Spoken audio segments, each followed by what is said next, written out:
Hello everyone, welcome to the channel. Hope you're all having a fantastic day. So today we're back in the garage on the 1978 Jeep Cherokee, and we are going to fix or install an AC system in it.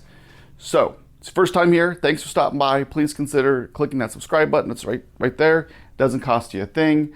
But either way, why don't you come on this journey and let's learn about the Jeep air conditioning system. So let's start off. Why am I doing it and I'm not paying a shop? Well, a couple of reasons. One, I like to work on my own vehicles. And two, well, I couldn't afford to pay a shop. And what do I mean by that? Well, you see the parts here on the table. We're gonna go over those here in a minute. Most shops code me 25 to 40 hours of labor plus parts. So I have about $1,000 in parts on this table, and then add 20% to that. So you get about $1,200 in parts just for an AC system from most shops. And then look at your labor rate, anywhere from $100 to $150 an hour. You're anywhere from $5,000 to $7,000 for air conditioning. And well, that's more than I spent on the purchase price of the Jeep. So I'm gonna do it myself. Now, another big deal with this Jeep is this is about the most basic air conditioning system you can get in any vehicle I've ever seen.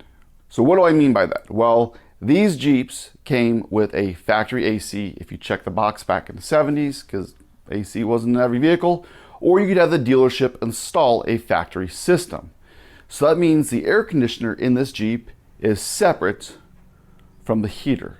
And let me show you what that looks like. So all these Jeeps came from the factory with heat. So you had your fan, your blower motor, you had your defrost, your heat, and then you had hot and cold. Don't let that cold fool you. That cold was just outside air coming in, and then the heat actually went through the heater core. Now, if you wanted air conditioning, you could have the dealer install it if you didn't order it from the factory, but it was a completely separate unit, and that's down underneath the dash. So if you come down here, don't pay attention to those because those are going away. Here's your air conditioning system. So you have your fan speed here, and you have your temperature speed here. So what does that mean by two separate systems? Well, that's exactly what it sounds like. It's two separate systems. This is the only vehicle I know you can have your heater on full blast, blowing hot air out of the dash vents or underneath the dash, and your air conditioner on blowing cold air. It actually has two fans, one for the heater and then one for the AC unit under here. This is actually the unit we're going to be working on today. It's fairly easy to come out, so we're going to go ahead and pull this out. So seeing that this is two completely separate systems, it makes this a very easy basic install for your AC system. It's just a lot of labor. Yeah, it's $1,000 in parts, but it's a lot of labor. So let me go ahead and let me show you the parts that I got, and then some add-ons, because you always got to do the while you're in there, so we're going to do a couple of those. And let me show you where they're at in the vehicle. I'm going to explain to you how an AC system works, and then we're going to start doing the under dash unit today. I'm going to leave the under hood stuff for the next video, but you'll understand why once I explain everything. So let's look at the table. So jumping over to the table, I ordered most of these parts from a company called Jeep Air out of Florida. This is called the Grand Wagoneer Kit, and it is not on their website, but this is all the parts for underneath the hood. So let's look at those parts first. So the first thing in the kit is the Sandin style air compressor. It's the newer style air compressor compared to what I currently have, and it has the dual pulley belt system on the clutch, which is really nice. So I'm currently upgrading to the Sandin style from the old style York compressor, which is right here. So this is the York style compressor. So there is nothing wrong with the York style air compressor. Some people still run them. They're great for onboard air. They are rebuildable. The clutch is a separate unit. So if your clutch dies, you can just put a new clutch on. You don't have to open the system. But being I'm changing this from R12 to 134, I'd have to change the oil. Probably have to rebuild this to save time and to get a more efficient style compressor. We're gonna go with the Sandin style compressor. Now, being that we have the Sandin style compressor here, I need a new mounting bracket because this mounts this style compressor to here, and then it comes with all the hardware to mount this new brackets to the Jeep. So the next thing they sent me was a new holder for the dryer. I have mounting brackets and hardware here for a new condenser. This is the hose they have pre-made to go from the dryer to the condenser. And then they sent 3 different hoses here for the AC lines, and then all of your fittings, and a new binary switch for your low pressure and high pressure. So that's that. Now let's move on to the second table and show you what else I sourced locally, because that all came from Jeep Air. So over here on this table, I went ahead and I have a new thermal expansion valve. This is while you're in there, a thermistor for the control units. and this is a new evaporator. And then finally, the last couple pieces you see on the table behind me, well, that is a new alternator and a electric cooling fan that's a pusher. So while I'm in there, I'm gonna go ahead, I'm gonna change out the alternator to this one right here, to a Power Master 100 by 150 amp alternator. And what does that mean? There's a little sheet in here. If you look at it right here, it says at idle, this alternator is putting out 111 amps. At cruise, 128. Top end, which I'll never be at, is 162 amps. And the voltage regulator is at 14.8 volts. What does all that mean, and why am I changing the alternator? Well, it's a while you're in there, just like I'm gonna put new belts on the whole Jeep. While I'm in there, I gotta take them all off. The alternator is located underneath the AC compressor. So if you look here, here's your AC compressor, there's your alternator. I'm already gonna have this off with those belts. I might as well just take and switch the alternator out. Now the factory alternator on this unit is 63 amps, a whopping 63 amps, which back in the day was probably pretty good. I mean, you had two fans, 12 volt fans for your AC and heat, you had your lighting system, you had your ignition system, and really not much more that required electrical on here, a very low voltage AM, FM radio, if you're lucky, maybe even a CB. Everything else is mechanical. Well, I've added quite a bit to this Jeep. We have a fuel injection system with a high pressure pump and a low pressure pump. So those are gonna pull some amperage. I'm going to put a pusher fan, which I'll show you here in a second. That's about 9 amps. We're going to eventually change out the ignition system to a higher performing ignition system. I'm gonna do the Holley Hyperspark here in the future, which is gonna pull just a little bit more power. I've put a higher end radio in there. Now I've changed some of the lights to LEDs, but honestly, the 63 amps just isn't doing it. So this new alternator will really just kind of complete the project with while you're in theirs, because I'm already going to be in there. So here is the pusher fan I'm going to end up putting in front of the condenser. And I got this obviously from Summer Racing. It's their 13-inch fan.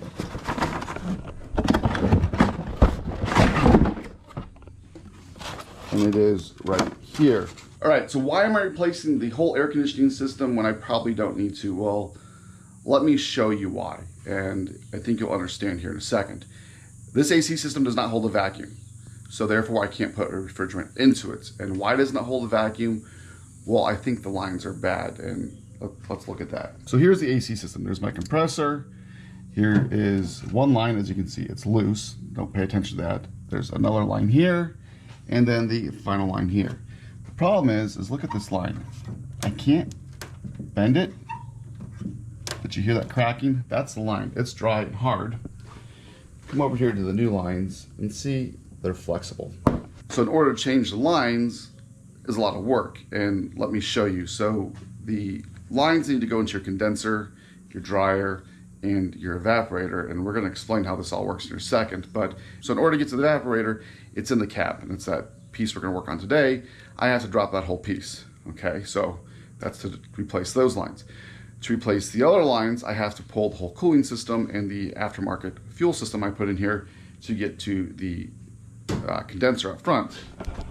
So for those wondering, your condenser is this black one right here in front of the radiator, and then the dryer, I don't think you can see it, you see those hoses there, are there. So I have to pull this whole cooling system to replace those lines. Now there's always wire in there, you need to replace your dryer or accumulator, which is basically the filter for your system. So I'm going to do that, and why not just replace everything? I mean, honestly, all the factory wiring's here, everything is here, the mounts, the belts, whatever, just replace it all. It's not that much more for an evaporator and a condenser, and then the thermal expansion valve is like 20 some odd dollars. So let me explain to you how this whole system works, and you'll understand better why I'm doing what I'm doing. So let's get into AC 101. So welcome to AC Basics 101. So what does it look like? Well, I'm going to explain to you on how I understood it, how I learned it in school, and years of doing this. Now, mind you, I haven't actually worked on an AC system in about 8 years, so bear with me if I'm a little bit wrong. But the Jeep, like I said, has the most basic AC system because the heater and the air conditioner are two completely separate entities. So you're not working on it like in a modern day car, and there's really no electronics in this car. So I'm going to go down to the most basic way this works, and I'm going to show you on the board behind me, and then I'll show you where the components are within the Jeep. So here is the chart I drew up, and it might look confusing, but it's really not. The AC system is not that big of a deal, especially on an old Jeep like this. So let me show you a picture of this looks like up close. Okay, so you can freeze frame that, whatever you want to do. But let's start here and we'll go over the components. So we're going to start right here at the heart of the system, the compressor. Now, it's going to go in this circle right here. You see that? And we got the compressor. Now the compressor does exactly what it says. It compresses stuff. Think of your air compressor in your garage, creating air pressure. That is on the high side. So I've read here for the high side. Now what's the compressor compressing? It's compressing the refrigerant, R134, in its gaseous form, or the state of gas. So you cannot compress liquid. That's hydraulics. You can get in arguments and how much you can compress it doesn't work. The compressor is going to send all that high pressure gas to the condenser. Now, you have high side, low side readings with gauges. We won't get into that, but it could be anywhere from like 100 to 400 psi. So we got this compressed gas going into the condenser. Well, that creates heat. So we're on the high side, it's nice and hot, and it's high pressure. So it's going to send it to your condenser. This is the condenser. This is the new one I got here. We're going to go into the condenser. All this is a heat exchanger. But kind of like your radiator, it's a heat exchanger. So as you're driving, or the fan in the back, or the pusher fan is pushing air through here to cool down that charge. So we're going to go into this. Now, when we come out of that condenser, basically we're going to be in a liquid state because we've cooled it down enough. Now, refrigerant for an AC system is kind of like water. You know, water boils at 112 degrees, or it goes from liquid to gas.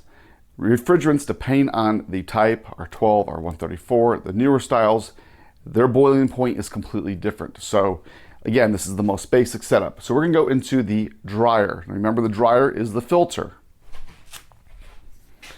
Here's the dryer.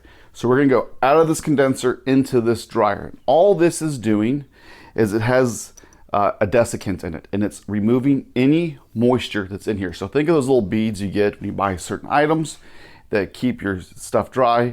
That's what this is. So that's why they say anytime you open up your AC system, you should replace this, because they're like 30 bucks or so. Well, who knows, they're with inflation now, but they're just the filter. So we're gonna go from the condenser into the dryer.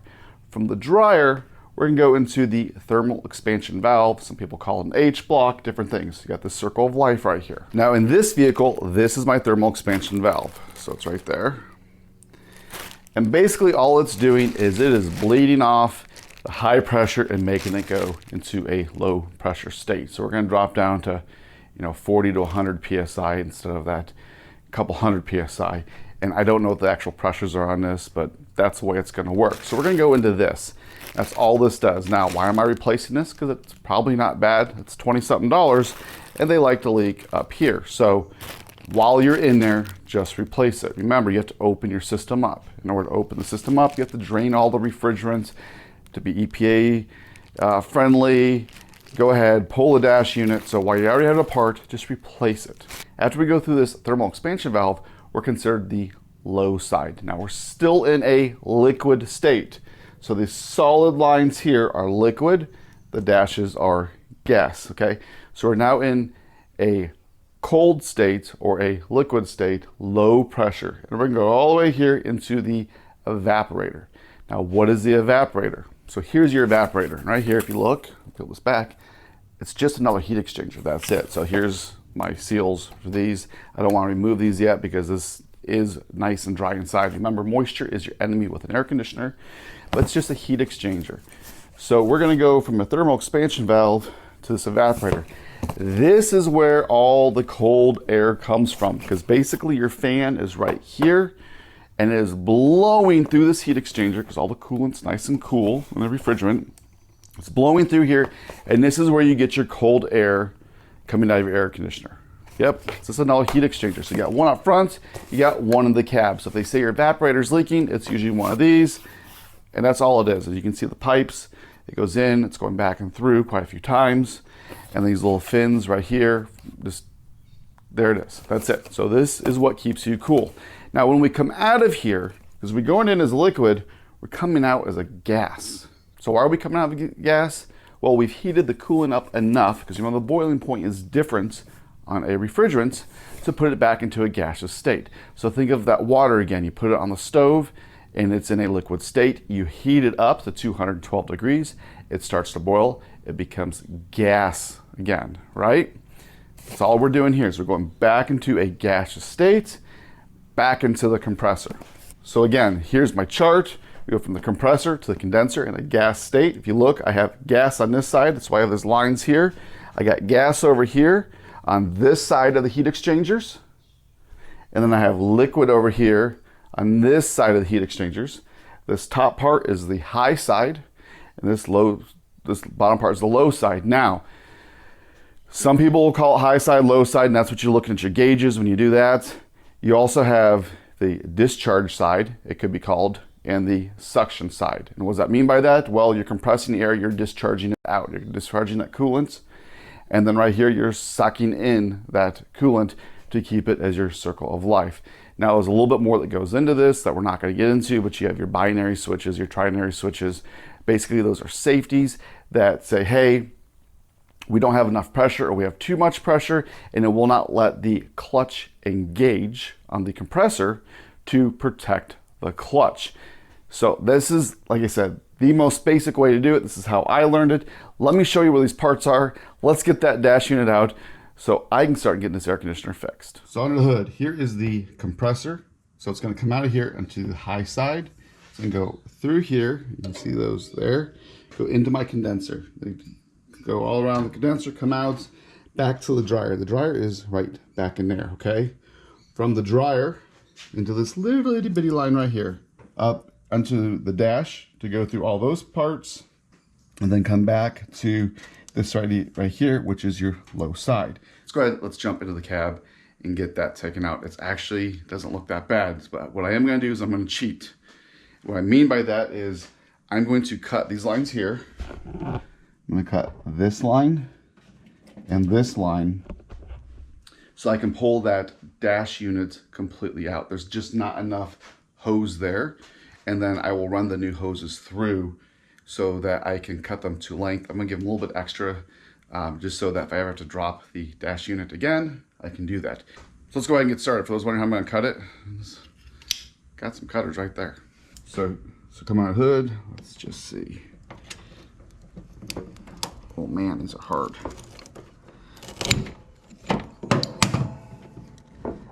That is wicked hard. Here, make sure I don't cut the battery cable, just like that. Now I will leave these ones here for later. Again, I'm not going to do anything under the hood today because I still want to be able to move the Jeep. Once I do this, I can't move the Jeep to put the cooling system, fuel system back in. So let's hop into the cab. So jumping into the cab here, removing this shouldn't be that big of a deal, but you need to be careful.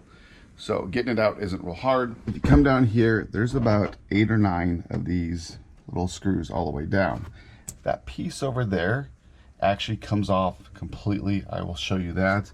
And then there's this one bracket right here. Remember I told you there's a second fan? Here's the fan for the air conditioner. Here's the ground for the fan. So once we get this down, we'll very carefully finagle it out. Now don't pay attention to this. The new carpet's on the way because they had sent me the wrong one. But we'll get this completely down. Okay, got all the bolts out, I think. So this part has fallen down. Look at all that dirt. Something hanging up. Well, it looks like I missed one right there behind these aftermarket gauges. So I'll get that out. It's coming out pretty easy. So the trouble I'm having is actually these really old hard lines. That one's got oil leaking. Okay. So there's, the lines are disconnected. The aftermarket gauges. It's got a couple wires to sort out here. This one, it's out. It's 9 of the 1/4 inch screws. along the dash, and then one on the firewall holding the bracket. So here it is, all in its nasty glory. So this is the extra piece that goes underneath the steering column right there. So I did end up cutting this because I didn't like this crimp, so I'll fix that. As you can see, I have oil dripping from these lines. This is basically what's holding it in. So I've started pulling back this stuff. It's kind of like sound deadener, but it's obviously insulation. So here is your evaporator. Here's your thermal expansion valve. And as you can see, it comes out. It's going in here and then back out there. We'll pull the screws. The screws are out. And yuck. So this is disgusting. So there was a gasket here. You can see it is dried. So I'll have to find something to put in there. Let's see if I can. What's this in here? Oh, there's one bolt right there. You see that holding it in. Think about it, this is why they invented cabin air filters. This is pretty gross. I'm glad I never used this. I know the fan works, but you know, you got your ducts here covered in dirt. But your fan is blowing through this, and look at all the gunk and garbage in here. So let's get that bolt out and see if I get this out. So I've gotten out. There was 3 bolts actually. I, for some reason, didn't see the 2. You have the one here on this side, and then you have 2 more right there. So you got the 2 holes there. Kind of makes sense. You got the 2 holes there, and then the one there. So this wire here was just jammed into the coils. And that's this piece right here. And then there's this black wire, which goes to the fan. Which, if you look down here, is on the control. So I got everything reassembled. I've cleaned it up for the most part, and let me show you where I'm at. So I did wipe everything down. So I have the O-rings here for this. Now, I am not going to make the lines for this today because these are sealed. So I'm going to keep this piece. It'll show me exactly how everything's going to go back together with my expansion valve here. And then the return line there. This is the line from the dryer. I have my 2 cables here. I did go ahead and fix this right here. I just put a spade connector on there. So you could, if you ever had to service this, you could just unplug it and have to cut it again. The last thing I have to do is put this top on. Now before I put the top on, I want to tell you, be very careful when you're putting your evaporator in there because, well, you don't want to bend the fins. Now I did have to bend the fins a little bit. And that is right up in here, trying to get this on, but I did get all the bolt holes to line up. This thing was full of dirt. Also, if you look, I have a very small hairline crack right there. So I need to get some tape and tape that up. So I'm going to pretty much end the video here. Like I said, I don't want to open up the evaporator and let moisture in. It is very humid here this week out in Phoenix. And I'm probably not gonna get to this for another 3 or 4 days when I do the under the hood stuff. So I'm just gonna set this in the cab. We went over a lot today. Went over how an AC system works, the plans for the AC system, and then I did a lot of while you're in there's off camera that you didn't see. Like, let me show you one of them. So this is about half of the stuff I pulled out. So this looks like a body filler or body seam stuff. I don't know, it's got orange paint. But for those of you wondering where I pulled it from, let me show you. So right here, your fresh air vent gets full of gunk. It comes down from up top, and this will actually cause, during heavy rains, everything in there to clog up as a drain, and it will flood and cause your carpet to get all wet. And being that the new carpet should be here any day, I don't want to ruin the new carpet. Fortunately, as you can see, stuff's still down there. I don't have any rust. And one other while you're in there that I went ahead and installed was, well, I got my glove box. Now, my plug should be there shortly so I can plug all my radio stuff in. I'll have a nice USB and an auxiliary import. I got my switch mounted up, and then I have my gauges for my Holly Sniper, but then I can now close this, and you don't know what's back there. This is going to come out. You can see I've already cut the one line. The other one I have to disconnect the oil pressure sensor.